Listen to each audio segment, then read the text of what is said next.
Carb धात्विक यौगिक भाग 3 ऑर्गेनोमेटेलिक कंपाउंड्स पार्ट 3।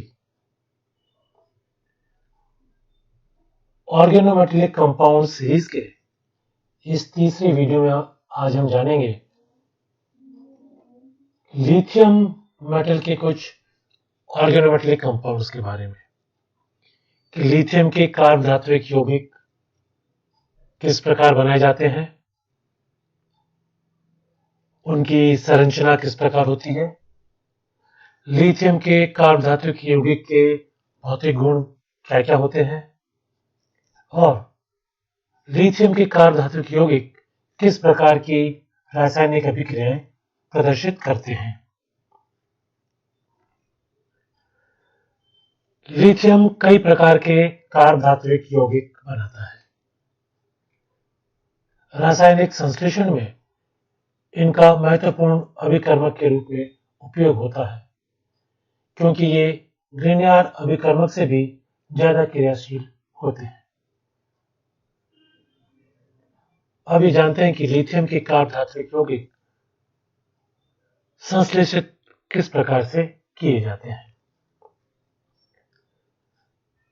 पहली विधि है एल्किल तथा एरिल हैलाइडों की धातु पर अभिक्रिया द्वारा। एल्किल हैलाइड, एरिल हैलाइड और मेटल के रिएक्शन से हम लिथियम के ऑर्गेनोमेटेलिक कंपाउंड बना सकते हैं। एल्किल तथा एरिल हैलाइडों पर लिथियम की क्रिया से एल्किल अथवा एरिल लिथियम प्राप्त होते हैं। इस अभिक्रिया में बेंजीन, ईथर, लाइट पेट्रोलियम आदि जो सॉल्वेंट है उनको मीडियम की तरह यूज कर सकते हैं। यह जो अभिक्रिया होती है एल्किल या एरिल हैलाइड की मेटल के साथ में, ये ड्राई नाइट्रोजन या आर्गन की उपस्थिति में की जाती है, क्योंकि कार्ब लिथियम यौगिक वायुमंडल की ऑक्सीजन के साथ क्रिया कर लेते हैं। अभिक्रिया किस तरह से होती है यह आपका स्क्रीन पर नीचे की तरफ प्रदर्शित की गई है। तो एल्किल और एरिल हैलाइड हो और धातु के साथ में उनकी अभिक्रिया की जाए। तो जो पहली अभिक्रिया आप देख रहे हैं कि lithium plus RX gives RLI plus LiX, इस तरह से लिथियम के ऑर्गेनोमेटेलिक कंपाउंड बन जाते हैं। जब यह अभिक्रिया होती है तो उस समय वायुमंडल की उपस्थिति नहीं होनी चाहिए, क्योंकि जो लिथियम के ऑर्गेनोमेटेलिक कंपाउंड्स हैं वो वायुमंडल की ऑक्सीजन से तीव्रता से अभिक्रिया कर लेते हैं। एरिल लिथियम यौगिक कम क्रियाशील होते हैं और उनका संश्लेषण विलेन के क्वथनांक पर भी किया जा सकता है। दूसरी विधि धातु विनिमय द्वारा। इस विधि में भारी धातुओं के कार्ब धात्विक यौगिकों की अभिक्रिया लिथियम से कराने पर धातु विनिमय द्वारा लिथियम के विभिन्न कार्ब धात्विक यौगिक प्राप्त किए जा सकते हैं। कि पहले से कोई ऑर्गेनोमेटेलिक कंपाउंड हो जिसमें लिथियम से क्रिया कराई जाए तो धातु का एक्सचेंज हो जाए। जैसे आप अभिक्रिया अपने स्क्रीन पर देख रहे होंगे, पहली अभिक्रिया उसमें जो मैग्नीशियम है वह लिथियम से रिप्लेस हो गया है। इसी तरह से अन्य अभिक्रियाएं जो आपके स्क्रीन पर प्रदर्शित की गई हैं उससे स्पष्ट हो जाता है कि किसी ऑर्गेनोमेटेलिक कंपाउंड के मेटेलिक पार्ट को लिथियम द्वारा हम एक्सचेंज कर सकते हैं और इस तरह से लिथियम के ऑर्गेनोमेटेलिक कंपाउंड बनाए जा सकते हैं। तो यह तो था धातु विनिमय द्वारा। तीसरी विधि है धातु हैलोजन विनिमय द्वारा। इस विधि में लिथियम कम ऋण विद्युतीय कार्बनिक मूलक से अधिक विद्युत ऋणी कार्बनिक मूलक से जुड़ जाता है। कि जो लिथियम पहले कम ऋण विद्युतीय कार्बनिक मूलक से जुड़ा होता है उसके स्थान पर वह अधिक विद्युत ऋणी कार्बनिक मूलक से जुड़ जाता है। उदाहरण के लिए देखें कि N ब्यूटिल लिथियम की क्रिया फेनिल आयोडाइड से कराई जाए तो फेनिल लिथियम प्राप्त होता है। अब C4H9Li जो कि पहले से ऑर्गेनोमेटेलिक कंपाउंड है पर इसमें लिथियम कम ऋण विद्युतीय कार्बनिक मूलक से हटकर अधिक विद्युत ऋणी कार्बनिक मूलक से जुड़ जाता है, तो हमें जो एन ब्यूटेल लिथियम था उसकी बजाय फेनिल लिथियम प्राप्त हो जाता है। इसी प्रकार की एक और अभिक्रिया स्क्रीन पर नीचे की ओर प्रदर्शित की गई है। धातु हाइड्रोजन विनिमय द्वारा इस अभिक्रिया में अम्लीय हाइड्रोजन का प्रतिस्थापन या विनिमय लिथियम द्वारा हो जाता है। जो स्क्रीन पर ऊपर की तरफ कुछ अभिक्रियाएं प्रदर्शित की गई हैं, जिसमें जो हाइड्रोजन है वो प्रतिस्थापित या विनिमय हुआ है लिथियम के द्वारा, और इस तरह से लिथियम का कार्ब धात्विक यौगिक प्राप्त होता है। इसी तरह से फेरोसिन और ऑर्थोब्रोमो नाइट्रोबेंजीन भी अभिक्रियाएं देते हैं, जो भी स्क्रीन पर प्रदर्शित की गई है। अगली विधि है कि पॉलीलिथियम यौगिकों को लिथियम के एरिल प्रतिस्थापित एल्किनों से क्रिया करवाकर। तो ऐसे जो है कि जो पॉलीलिथियम यौगिक हैं वो अगर हमें प्राप्त करने हैं तो लिथियम के जो एरिल प्रतिस्थापित एल्कीन है उनके साथ में अभिक्रिया कराई जाती है, जिससे कि हमें पॉलीलिथियम यौगिक प्राप्त होते हैं। अब बात करते हैं इनकी संरचना की। एक्स-रे स्टडी से पता लगता है कि एल्कीन लिथियम की संरचना एक चतुष्फलक के रूप में होती है और ये संगुणित अवस्था में रहते हैं। इनमें चारों लिथियम परमाणु चतुष्फलक के कोनों पर स्थित होते हैं, जैसा कि आप चित्र में मैथिल लिथियम की संरचना देख रहे होंगे कि चारों जो लिथियम परमाणु हैं वो चतुष्फलक के कोनों पर स्थित हैं और एल्किल समूह इनके बीच में ब्रिज का सेतु का कार्य करता है। तो यह चित्र में अलग अलग तरह से मैथिल लिथियम को प्रदर्शित किया गया है, जिससे स्पष्ट हो रहा है कि लिथियम परमाणु चतुष्फलक के चारों कोने पर उपस्थित है और एल्किल समूह उनके बीच में ब्रिज का कार्य करता है। इसी प्रकार से एथिल लिथियम की संरचना अगर हम देखें तो स्पेक्ट्रा से पता चलता है कि 6 लिथियम परमाणु अष्टफलक के कोनों की तरफ होते हैं और CH2 समूह 2 लिथियम परमाणु के मध्य सेतु का कार्य करता है। लिथियम के कार्ब धात्विक यौगिकों के गुणधर्म पहले चर्चा करते हैं इसके भौतिक गुणों पे। लिथियम के कार्ब धात्विक यौगिक ज्वलनशील होते हैं। ये कार्बनिक विलायकों में विलय होते हैं। लिथियम के कार्ब धात्विक यौगिकों में कार्बन पर डेल्टा नेगेटिव और हाइड्रोजन पर डेल्टा पॉजिटिव जो चार्ज होता है, तो इससे आंशिक ध्रुवणता उत्पन्न होती है और इसलिए विद्युत के मंद सुचालक होते हैं तथा इनके अभिक्रियाओं में कार्ब ऋणायन बनते हैं, अर्थात कार्बन पर आंशिक ऋणावेश होता है। ये या तो द्रव अवस्था में होते हैं या बहुत ही कम गलनांक वाले ठोस होते हैं।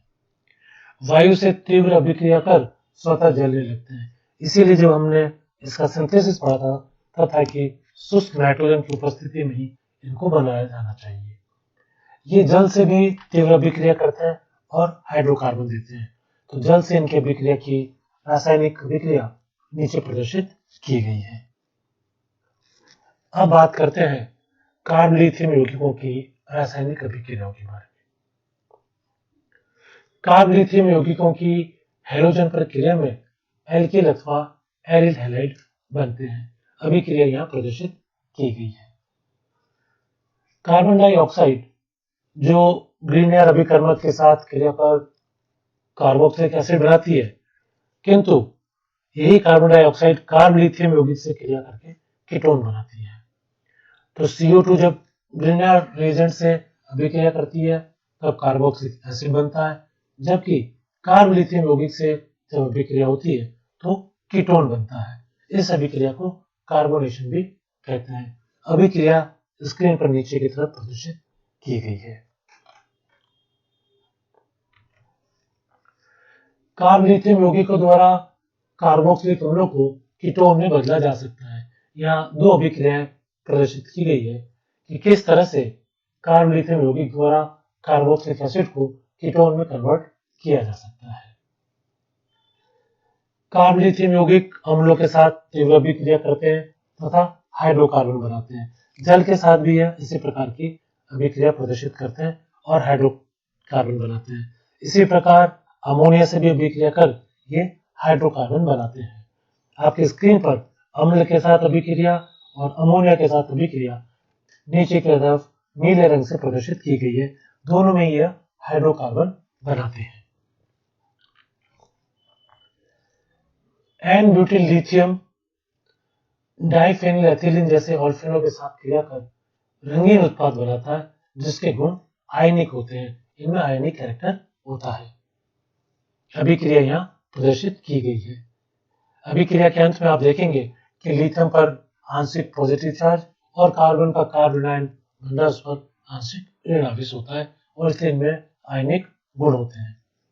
इसके अतिरिक्त उच्च दाब पर एथिलीन से प्राथमिक एल्किल लिथियम अभिक्रिया करता है और इस तरह का उत्पाद देता है।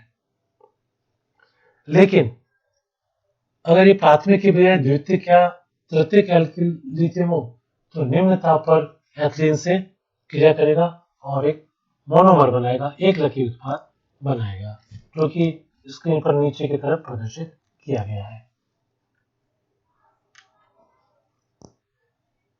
एन ब्यूटिल लिथियम साधारण दाब पर टेट्रा मेथिल एथिलीन डायमीन, जिसे कि यहाँ आगे शॉर्ट फॉर्म में TMED लिखा गया है, जो नीले रंग से आप अभिक्रियाएं देख रहे हैं, TMED tetra methyl ethylene diamine से जुड़कर यौगोत्पाद बनाता है। बेंजीन की उपस्थिति में इस अभिक्रिया में बड़े अणु वाले पॉलीमर्स बनते हैं। तो एन ब्यूटिल लिथियम को जब टेट्रामेथिल एथिलीन डायमीन TMED से जब ये अभिक्रिया करता है तो यौगोत्पाद बनते हैं, दोनों जुड़ जाते हैं और बेंजीन की उपस्थिति में यह बड़े पॉलीमर्स बनाते हैं। यह जो चौथी अभिक्रिया में आप देख पा रहे होंगे, जो N की वैल्यू है वो 1 से लेकर 100 तक हो सकती है। लिथियम के जो ऑर्गेनोमेटेलिक कंपाउंड्स हैं, ये संयुग्मित डाई ऑल्फिनों से क्रिया कर आर्टिफिशियल रबर बनाते हैं। यहाँ स्क्रीन पर आप नीचे की तरफ देख पाएंगे जो आइसोप्रीन है वह RLI यानी कि जो लिथियम का ऑर्गेनोमेटेलिक कंपाउंड है उससे जो अभिक्रिया करता है, जब पेंटेन की उपस्थिति में करता है तब हेवियर रबर प्राप्त होता है, जबकि ईथर की उपस्थिति में करता है तो ये विपक्ष रूप इसका प्राप्त होता है।